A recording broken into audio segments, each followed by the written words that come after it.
अस्सलामुअलैकुम।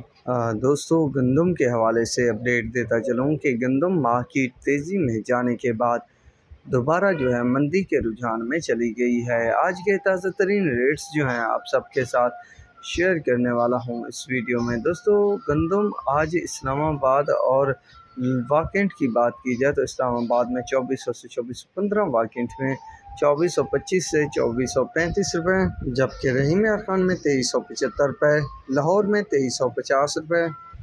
राजनपुर की बात की जाए तो 2300 से 2315, डीजी खान की बात की जाए तो 2280 से 2300 रुपये, लिया में 2190 से 2320 रुपये, साहिवाल में 2300 से 2440 रुपये, पाकपतन में 2230 से 2240 रुपये, खानपुर में 2250 से 2270 रुपये, सादकाबाद में 2280 से 2290 रुपये, पटना मंडी में 5850 से 5900 रुपये तक मार्केट्स बनी हुई है। फ़िलहाल जो है दोबारा से मार्केट कमज़ोर हो गई है। मैंने आपको पहले भी बताया था कि कुछ दिन इस तरह के हालात देखने को मिलेंगे, फिर जाके कुछ दिनों तक पता चलेगा कि मार्केट कहाँ जाती है। फ़िलहाल आँख मचोली का खेल जारी है।